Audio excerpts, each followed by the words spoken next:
What's up guys? Welcome back to my YouTube channel. Ngayon guys, pag-uusapan natin ay about sa TikTok affiliate product. Paano nga ba humanap ng TikTok affiliate product at yung tamang product po?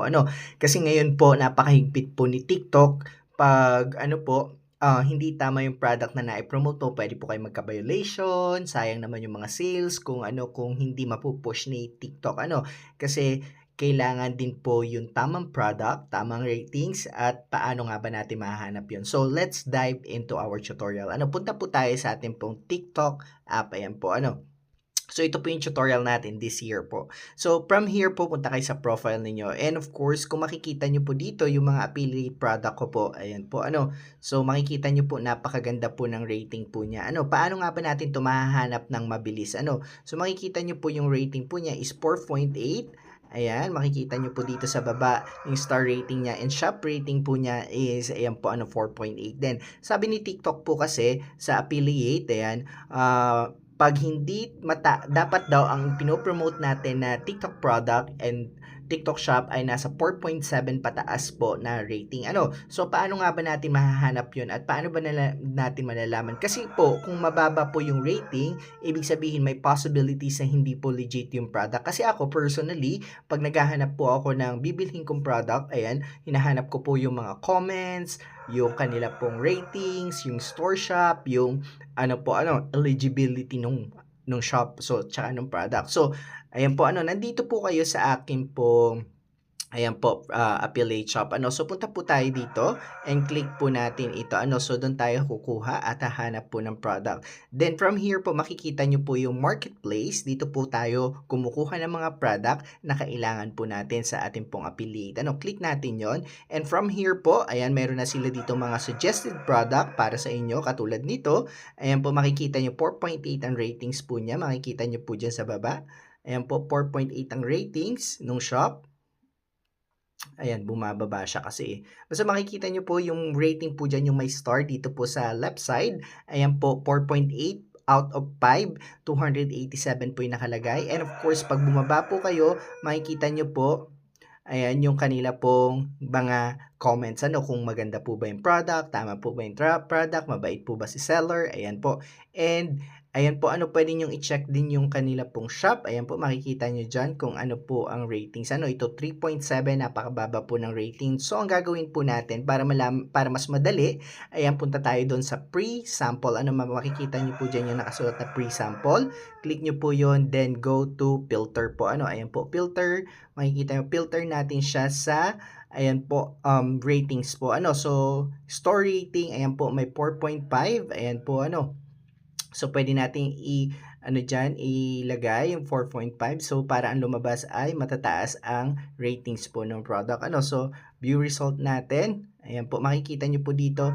Itong pillow na to ay 4.7. Yung shop po niya, tingnan natin, nasa baba, makikita ninyo.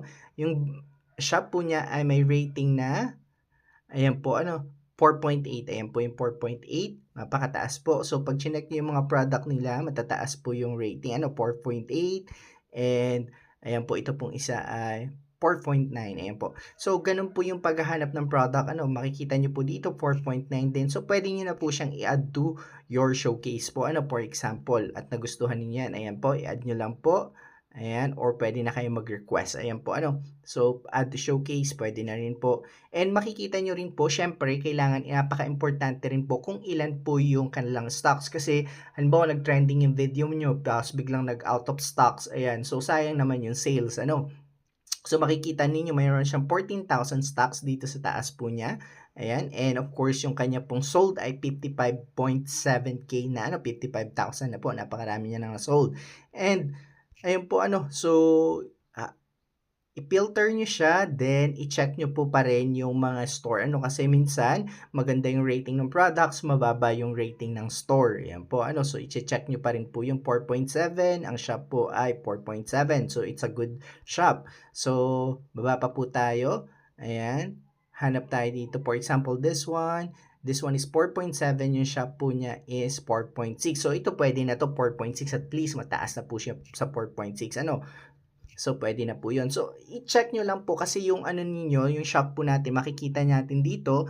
Ayan po, pag bumalik tayo, click natin yan and scroll down tayo, makikita nyo po dito yung Ayan po, rating po, promotion quality points po. Napaka-importante po nito kasi itong promotion quality points, ito po yung nagbibigay ng signal kay TikTok sa kanya pong algorithm para i-push po yung inyong pong product. Pag mataas po ang percentage ng inyo pong rating ng inyo pong shop, ayan, so mas ipo-promote po ni TikTok yung inyo pong mga video sa mga potential viewers. So makikita nyo po dyan, ayan, yung ating pong mga shop, 97% ang kanyang positive rating, ayan po, 90, 91, 95, makikita nyo po ang akin na pong na-sold ay 369, dito ay 239, 47 po, makikita nyo po. And ito po yung mga shop niya, 4.1, 4.8, 4.8. At ang store rating ko po ay 4.3 po. Ang aking promotion quality points, 4.6, average store rating, and 97 po ang positive rating. Mataas po siya. So makikita nyo po, ito po yung kinita ko for for today. Ayan po, so yung 299, and ito po yung pumasok naman sa akin. Ito na po yung laman ng akin pong earnings ngayon. Ayan po, 318 pesos. And kung titingnan nyo po sa 1 week, ayan po, 1.6. So that is equivalent of nasa 5,000 plus po ang ating pong tawag dito. At kung makikita nyo po yung akin pong December, sa December po tayo. December natin na earnings, ayan po, from 1 to 31. Makikita nyo po ang aking settled. Ayan po, yung settled po ay 18,000 po yung aking pong kinita. Sa pag-a-affiliate pa lang po yan. Ito pong isang account natin na may 4.3 na ratings. Take note guys, napakababa po ng ratings natin. Is just 4.3, pero nakaka 18,000 na po tayo. Ito po yung lumabas na natin, nakuha na natin.